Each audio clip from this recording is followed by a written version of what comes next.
আসসালামু আলাইকুম, আমি শাহর হাসান আপনাকে আজকের ভিডিওতে স্বাগত জানাচ্ছি। আজকে 12 জুন 2024 আজকের বাজার পর্যালোচনা এবং কয়েকটি গুরুত্বপূর্ণ নিউজ আপনার সামনে হাজির হলাম। তো যাই হোক, আলহামদুলিল্লাহ দীর্ঘদিন পরে হলেও মার্কেট আজকে কিছুটা আপ হয়েছে আমরা দেখতে পাচ্ছি। এটা খুবই একটা ভালো দিক আমি মনে করি। এবং টাকার অঙ্কে লেনদেন যদিও উন্নতি হয়নি, কিন্তু পয়েন্ট আপ হয়েছে, সেটা কিছুটা উন্নতি, তবে আমরা সেটাকে অনেক ভালো উন্নতি বলতে পারবো না। এবং একটা বিষয় আমরা খেয়াল করছি যে মূল্য বৃদ্ধিপ্রাপ্ত শেয়ার এবং মূল্য হ্রাসকৃত শেয়ার সংখ্যা প্রায় কাছাকাছি। তো সেই ক্ষেত্রে এটা একটা পজিটিভ দিক, আস্তে আস্তে আশা করছি আরও উপরের দিকে উঠতে পারে। তো যাই হোক, সবগুলো বিষয় নিয়ে আলোচনা করব। তো আলোচনায় যাওয়ার আগে একটা ছোট্ট অনুরোধ করি, আমার এই ভিডিওটি যদি আপনার ভালো লেগে থাকে বা সামান্যতম উপকার আসে, তাহলে আমি আশা করব আপনারা আমার চ্যানেলটিকে সাবস্ক্রাইব করবেন এবং আমার ভিডিওতে লাইক অ্যান্ড শেয়ার করবেন। তো আমরা এখানে দেখতে পাচ্ছি যে আজকে ডিএসসি সাধারণ সূচকে 13.18 পয়েন্টের মতো আপ হয়েছে। এছাড়াও ডিএসসি 30 সূচকে আমরা দেখতে পাচ্ছি এখানে আপ হয়েছে 9.13 পয়েন্টের মতো, এবং ডিএসসি সরিয়া সূচকে আমরা দেখতে পাচ্ছি এখানে আপ হয়েছে 7.14 পয়েন্টের মতো। অর্থাৎ তিনটি ইন্ডেক্সে আজকে আমরা আপ হতে দেখলাম। এছাড়াও যদি আমরা ইন্ডেক্স মুভারটা যদি খেয়াল করি, তাহলে দেখতে পাচ্ছি এখানে বিকন ফার্মা, রেনাটা এবং স্কোয়ার ফার্মা অর্থাৎ ফার্মাসিউটিক্যালস খাতের তিনটি শেয়ারই আজকে 3 পয়েন্টের উপর আপ হয়েছে। এছাড়াও বেক্সিমকো ফার্মাও আমরা দেখতে পাচ্ছি 2.5 পয়েন্টের কাছাকাছি আপ হয়েছে। এবং ব্র্যাক ব্যাংক, লাফার্জল সিম, এখানে আমরা যদি দেখি বিএসসি, এখানে অলিম্পিক, এরা সবাই কিন্তু 1 পয়েন্ট থেকে 1.5 পয়েন্টের মধ্যে বা 4 পয়েন্টের থেকে বেশি আপ হয়েছে। এটা ভালো দিক। আমরা দেখতে পাচ্ছি বর্তমানে ফার্মাসিউটিক্যাল সেক্টরের শেয়ারগুলো ভালো করছে। এরপর আমরা যদি মার্কেট ড্রাইগারের ক্ষেত্রে দেখি, মার্কেট ড্রাইগার আমরা দেখতে পাচ্ছি এখানে ব্যাট বিসি 1.5 পয়েন্টের মতো মাইনাস হয়েছে। এছাড়াও খান ব্রাদার্সও একই অবস্থা, 1.5 পয়েন্টের কাছাকাছি মাইনাস হয়েছে।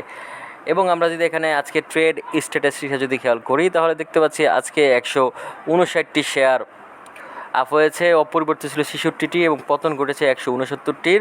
এবং আমরা যদি টাকার অঙ্কে লেনদেন খেয়াল করি, তাহলে দেখতে পাচ্ছি আজকে টাকার অঙ্কে লেনদেন গত দিনের তুলনায় কিন্তু আসলে কমে গিয়েছে। আমরা দেখতে পাচ্ছি যে প্রায় 80 কোটি টাকার মতো, আমরা এখানে দেখতে পাচ্ছি 350.770 কোটি টাকার মতো কিন্তু লেনদেন হয়েছে আজকে।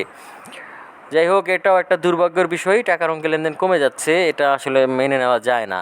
এরপর আমরা যদি এখানে টপ গেইনার এবং লুজারের ক্ষেত্রে দেখি, তাহলে দেখছি টপ গেইনার আজকে সমতা লেদার, তারপর গ্লোবাল হেভি কেমিক্যাল, এখানে আমরা যদি দেখি আরামিড, এরা কিন্তু ভালো পরিমাণে বৃদ্ধি পেয়েছে, কোনো কোনো ক্ষেত্রে হল্টেড বা হল্টেডের কাছাকাছি হয়েছে, আর বাকি সবাই খুবই সামান্য পরিমাণে আপ হয়েছে। অপর দিকে যদি লুজারের ক্ষেত্রে দেখি, লুজারের ক্ষেত্রে আমরা দেখতে পাচ্ছি ডেল্টা লাইফ লুজারের শীর্ষে ছিল, তবে একটা বিষয় আমরা খেয়াল করব যে কেউই কিন্তু 3% থেকে অনেক বেশি পরিমাণ মাইনাস হয়নি। আসলে 3% যে ব্যারিয়ার সেটা কিন্তু এখনও রয়েছে। তো সেই ক্ষেত্রে যদিও মাইনাস হয়নি, কিন্তু তারা মার্কেটকে কিন্তু টেনে নিচে নামিয়েছে। এছাড়াও যদি আমরা এখানে টাকার অঙ্কে লেনদেনটা খেয়াল করি, তাহলে আজকে ইউনিলিভার কনজিউমার কেয়ার টাকার অঙ্কে লেনদেনের শীর্ষে ছিল। এছাড়াও বাকি সবাই খুবই সামান্য পরিমাণে লেনদেন হয়েছে সেই হিসেবে বলা যায়। এবং আমরা যদি এখানে মার্কেট ম্যাপটা নিয়ে যদি আলোচনা করি, তাহলে দেখতেছি মার্কেট ম্যাপে আজকে ফার্মাসিউটিক্যাল সেক্টরটা মোটামুটি ভালো করেছে। আমরা যদি খারাপের কথা চিন্তা করি, সেই ক্ষেত্রে জুট সেক্টরটা কিন্তু খারাপ করেছে। এছাড়াও কর্পোরেট বন্ডও কিন্তু খারাপ করেছে, আর বাকি সবাই মোটামুটি ভালো অবস্থানেই আছে। যাই হোক, এছাড়া আমরা যদি এখানে ব্লক ট্রানজিশনটা যদি আলোচনা করি, তাহলে কিছু ব্লক মার্কেটে আজকে স্কোয়ার ফার্মা খুবই ভালো লেনদেন হয়েছে ব্লক মার্কেটে, আমরা খেয়াল করছি। এছাড়াও ব্যাট বিসিও কিন্তু ভালো লেনদেন হচ্ছে ব্লক মার্কেটে। ব্র্যাক ব্যাংক আমরা এখানে দেখতে পাচ্ছি যে তারাও কিন্তু মোটামুটি ভালো লেনদেন হয়েছে। এখানে আমরা দেখতে পাচ্ছি রূপালী লাইফও ভালো লেনদেন হয়েছে ব্লক মার্কেটে। ডিবিএইচও কিন্তু ভালো লেনদেন হয়েছে ব্লক মার্কেটে। তো আপনারা চাইলে দেখতে পারেন শেয়ারগুলো। মেঘনা পেট্রোলিয়ামও মোটামুটি ভালোই লেনদেন হয়েছে ব্লক মার্কেটে। তো আপনারা চাইলে এই শেয়ারগুলো দেখতে পারেন, আশা করছি এখান থেকে ভালো কিছু আপনারা গেইন করতে পারবেন। তো যাই হোক, এর পরবর্তীতে আমরা মোটামুটি মার্কেটটা তো দেখলাম, মার্কেটে খুবই ভালো অবস্থা রয়েছে আজকে সেই হিসেবে, অর্থাৎ পয়েন্টের দিক দিয়ে। তবে টাকার অঙ্কে কিন্তু তেমন একটা উন্নতি নয়, তবে টাকার অঙ্কে উন্নতি হলে আরও ভালো হতো বলে আমি মনে করি। যাই হোক, এখন আমরা দেখব কয়েকটি গুরুত্বপূর্ণ নিউজ। তো সবার প্রথম আমরা যেই নিউজটি নিয়ে আলোচনা করবো সেটা হচ্ছে বাজারের ধাক্কা কাটিয়ে সামনের পথে শেয়ার বাজার। তো মূলত আমরা দেখতে পাচ্ছি যে বাজেট ঘোষণার আগের থেকে শুরু করে গেইন ট্যাক্স আরোপের উপর ভিত্তি করে মার্কেট কিন্তু প্রায় প্রতিদিনই মাইনাস হয়েছে, এবং এই বাজেট ঘোষণার পর থেকেই আরও মাইনাসটা ত্বরান্বিত হয়েছে, এবং এই কদিনে আমরা কিন্তু হিউজ পয়েন্ট মাইনাস হতে দেখলাম। তো এরপরে কিন্তু দেখেন 750 পয়েন্টের মতো মাইনাস হয়েছে। তো এর পরবর্তীতে আজকে হয়তো কিছুটা মার্কেট ঘুরে দাঁড়িয়েছে, অনেকে ভাবছে যে হয়তো বাজেট যে ধাক্কা ছিল সেটা কেটে উঠবে, তবে আমি ঠিক আশাবাদী হতে পারছি না। আমাকে অপেক্ষা করে দেখতে হবে আসলে সত্যি কি আমরা সামনের দিকে এগিয়ে যেতে পারবো নাকি না আবারও পতন ঘটবে, সেটা জন্য অপেক্ষা করতে হবে।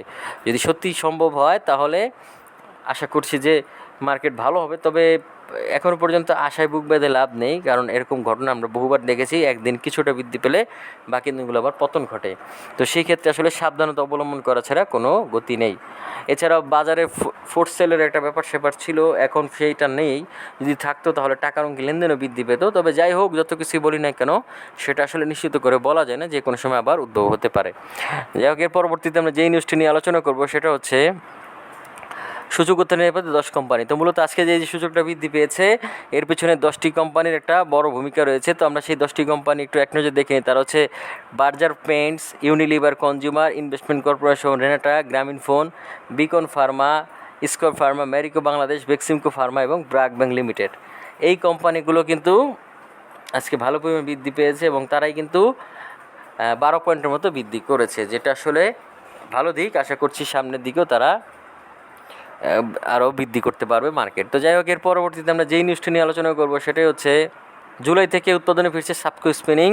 তো আমরা এখানে দেখতে পাচ্ছি যে সাবকো স্পিনিং মিলের একটা দীর্ঘদিন যাবত উৎপাদন বন্ধ ছিল, বলা যেতে পারে যে 12ই ফেব্রুয়ারি থেকে 2 মাসের জন্য উৎপাদন বন্ধ করে দেয়। এবং এই যে এখানে 7 জুলাইয়ের পর থেকে আবারও বস্ত্র খাতে উৎপাদন শুরু হবে। তো এখানে ব্যাপারটা হচ্ছে, একবার ফেব্রুয়ারি মাসের থেকে 2 মাস বন্ধ ছিল, এরপর আবার 12 এপ্রিল থেকেও 2 মাস বন্ধ রাখা হয়। এভাবে করে মোটামুটি একটা দীর্ঘ সময় বন্ধ ছিল। তো যাই হোক, এই দীর্ঘদিন উৎপাদন বন্ধ থাকার পর আবার আশা করা যাচ্ছে যে উৎপাদন শুরু হলে মার্কেটটি, অর্থাৎ এই শেয়ারটি ভালো করবে শেয়ার মার্কেটে। তো সেই ক্ষেত্রে সাবকো স্পিনিংয়ের জন্য একটা ভালো খবর, বা আমরা বলতে পারি যে সাবকো স্পিনিংয়ে যারা বিনিয়োগ রয়েছে তাদের জন্য একটা ভালো খবর। আশা করছি এই শেয়ারটির মূল্য বৃদ্ধি পাবে। তো যাই হোক, এর পরবর্তীতে আমরা যেই নিউজটি নিয়ে আলোচনা করবো সেটা হচ্ছে ফারিস লাইফ ইন্স্যুরেন্সের লোপার 2367 কোটি টাকা। তো মূলত এই লাইফ ইন্স্যুরেন্সের প্রতি মানুষের একটা আস্থা ছিল আগে একটা সময়, তারপরে সেই আস্থাটা কমতে কমতে কিন্তু এখন একদমই পুরো তলানিতে চলে এসেছে। এবং এই জন্যই কিন্তু ইন্স্যুরেন্স খাত, অর্থাৎ লাইফ ইন্স্যুরেন্সের কিন্তু দৈন্যদশা। আমরা কিন্তু লাইফ ইন্স্যুরেন্স তেমন একটা করতে চাই না এখন আর আগের মতো। তো সেইটার মূলটাই কারণ হচ্ছে যে এরকমভাবে তারা গ্রাহকের টাকা আত্মসাৎ করে দেয়। এবং আমরা দেখতে পাচ্ছি যে ফারিস্ট ইসলামী লাইফ ইন্স্যুরেন্সেরও একই ঘটনা ঘটেছে। তো এই ধরনের ঘটনা যদি নিয়মিত ঘটতে থাকে, তাহলে সেই ক্ষেত্রে কিন্তু বিমার প্রতি মানুষের আগ্রহ বা যেটা আসলে করার যে ইচ্ছা থাকে সেটা অনেকাংশে কমে যাবে। যদিও বিমা খাতটা খুবই একটা প্রমেজিং খাত, কিন্তু তারপরে এই ধরনের অনিয়মের কারণে কিন্তু বিমার প্রতি মানুষের আস্থা হারাবে এবং বিমার শেয়ার এবং একই সাথে সাথে কিন্তু যারা বিমাতে বিনিয়োগ করেছিল তারা কিন্তু ডিভিডেন্ড থেকে বঞ্চিত হবে। তো যাই হোক, সত্যি এই ব্যাপারটা কিন্তু মেনে নেওয়া যায় না। তো যাই হোক, আমি এই নিউজটি ডেসক্রিপশন বক্সে দিয়ে দিব, আপনারা চাইলে দেখে নিতে পারেন। এরপর আজকে দিন হবে যেই নিউজটি নিয়ে আলোচনা করবো সেটা হচ্ছে ব্লকে 5 কোম্পানি বড় লেনদেন। আমরা দেখতে পাচ্ছি যে আজকে ব্লক মার্কেটে 5টি কোম্পানি ভালো লেনদেন করেছে। তো তারা হচ্ছে square Pharma, British American tobacco, profile life insurance, DBS finance এবং ব্র্যাক ব্যাংক। তো আপনারা চাইলে এই শেয়ারগুলোর প্রতি নজর রাখতে পারেন, এরা কিন্তু খুবই ভালো শেয়ার। বেশিরভাগই আমরা দেখতে পাচ্ছি যে মাল্টিন্যাশনাল কোম্পানি এবং ভালো ভালো শেয়ার।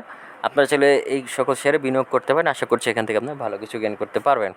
তো যাই হোক, আজকের বিষয়টা কথা বলবো না, আজকে এখানেই বিদায় নিচ্ছি। আগামীতে দেখা হবে নতুন কোনো ভিডিও নিয়ে। সে পর্যন্ত আল্লাহ হাফিজ, আসসালামু আলাইকুম।